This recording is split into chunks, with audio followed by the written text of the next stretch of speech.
So I never met Harry D'Agostino, but I have eaten his chicken. Um, I understand Harry, one of our parishioners here, was quite a cook, and he also had a big personality. So I guess he was a judge and a lawyer. He was the head of the Republican Party in this area. And he's the kind of guy who would do anything for you, and he really loved a good glass of wine.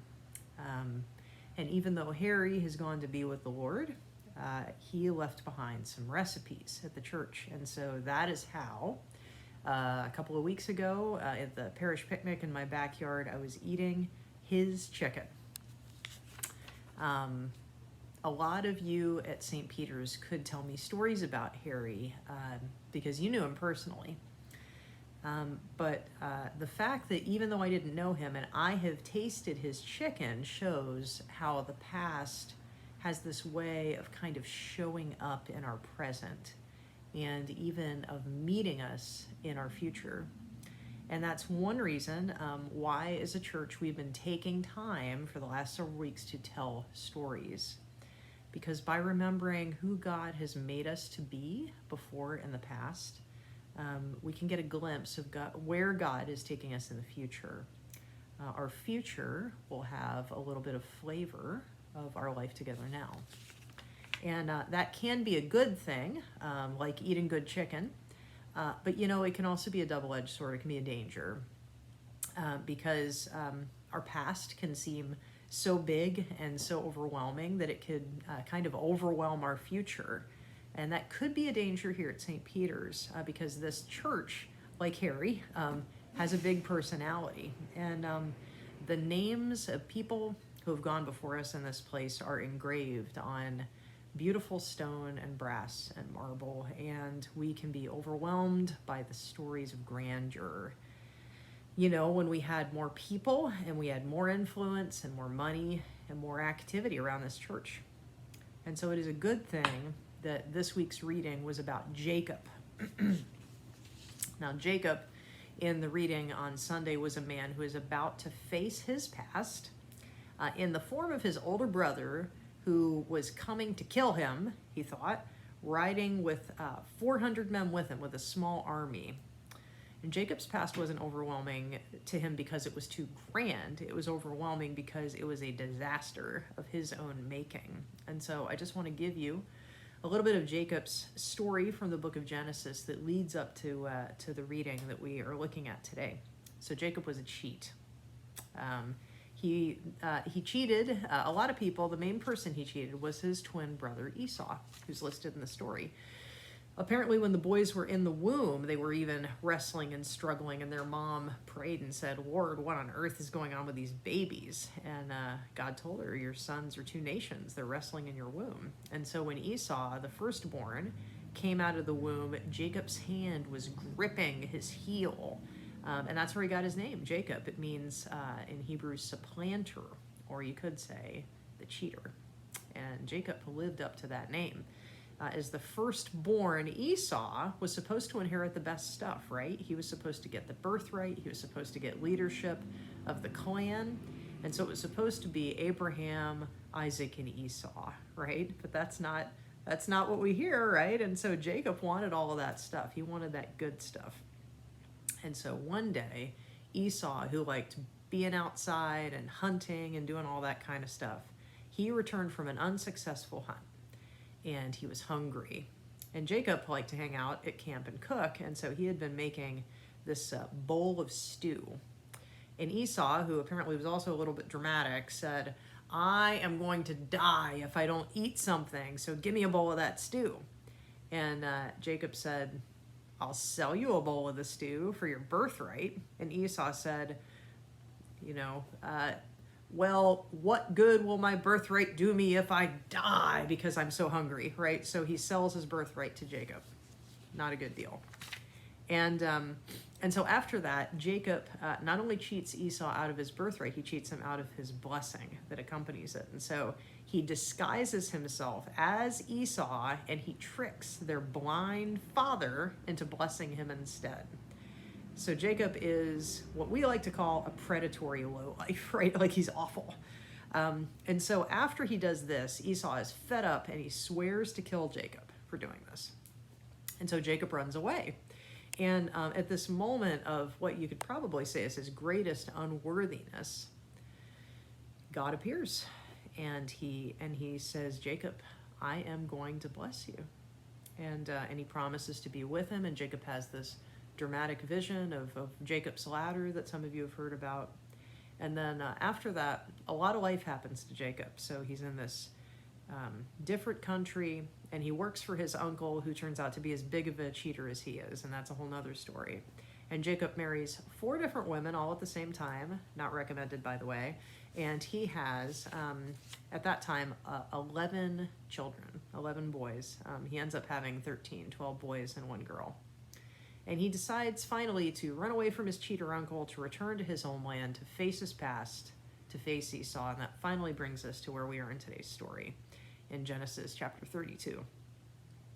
So what Jacob has been doing leading up till now is he has been sending forward. He has a lot of livestock at this point. He's kind of wealthy. And so he begins sending forward all of these gifts of animals to his brother Esau, kind of as an I'm sorry and kind of as a bribe, so that Esau will hopefully forgive him. And then he gets word, Jacob, Esau is on his way to meet you, and he is bringing 400 men with him. And so Jacob panics, and he assumes reasonably that Esau is about to carry out that death threat that he made so many years ago. And so he kind of tries to protect his family. It's a pretty helpless family, by moving them to the other side of a river and trying to kind of get some distance between them and this army that's coming. And if a human being were writing this story, I imagine Esau would show up and he would exact a satisfying and bloody revenge on Jacob, Die Hard style, and that would be the end of the story. But we're not writing this story. God was writing this story. And so it has a very different ending. In fact, the thing that happens that is really weird is Esau doesn't show up to fight Jacob. First, God shows up, and God fights with Jacob. And so we have this strange story of God just kind of, Jacob is alone, he sent his family away, and God shows up in the form of this man, and he wrestles with Jacob all night. He gets in a fist fight with him all night. And at the end of the night, Jacob's changed. 3 things happen to him. Number 1, Jacob's hip is dislocated, and he limps for the rest of his life. He is always wounded by this encounter with the Holy One.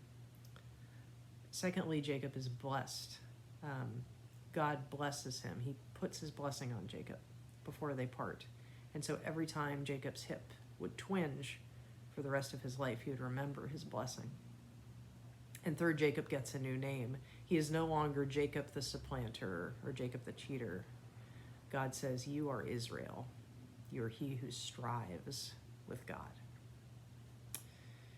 So the story is completely changed from what we expected, because God just kind of crashes into the middle of it. And it kind of brings something into focus that's easy to miss. God wasn't absent in this story. All those long years that we were following Jacob's life, it's a reminder that God was really there all the time, writing Jacob's story all the time. And you may wonder, so what happened with Esau and the 400 men? Well, as soon as God departs, Esau arrives just moments later with this army, and Esau runs toward his brother, and he embraces him, and he weeps with joy. And it is one of the most beautiful moments of pure forgiveness in all of the Old Testament. And so the word to us today at St. Peter's is this: Jesus is in the midst of our stories. He is the author. And when we confront our past as the people of St. Peter's, it can be hard to imagine our future. Like, what can our future look like? What will that be? Because we're not encountering an army, right? We're encountering these things that are hard to grasp, post-modernity and the struggles of a downtown parish and an increasingly secular society, and our grand past, right? But Jacob's story calls us to not fight those things, to not charge at those things. It says, take your struggle to God in prayer. Fight with him because St. Peter's is God's project, and he is the only one who can make the way for us to enter into our future. And so, like Jacob, we don't have to, like Jacob, we should not let go of the Lord until the Lord blesses us. And so, take all your fear to the Lord. Take it to that fight with him. Wrestle through that with him. Wrestle through your imperfection with him. Wrestle through your doubt with him. The fight in some ways is with him. And you know what happens? Jacob left that fight wounded, but it was the sign of his blessing. And Jesus left the cross wounded. And even in his resurrection body, he always bore those marks of those nails and that spear. And when you wrestle with God, you too are going to bear those marks of Jesus Christ in your life, the wounds of Christ. Your life will shift and change. Your life will look a little more like him, like the crucified one, if you wrestle with God. So don't let go of him until he blesses you.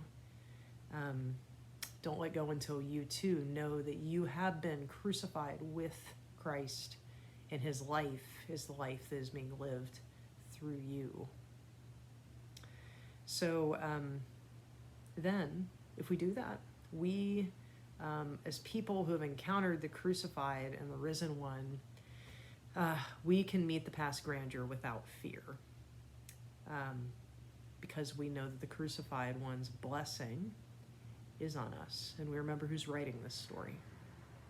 And so together, know that as we walk into the future, if we know that, we can walk into the future. And the Bible talks about the people of God bearing, everywhere they go, bearing the fragrance of Christ.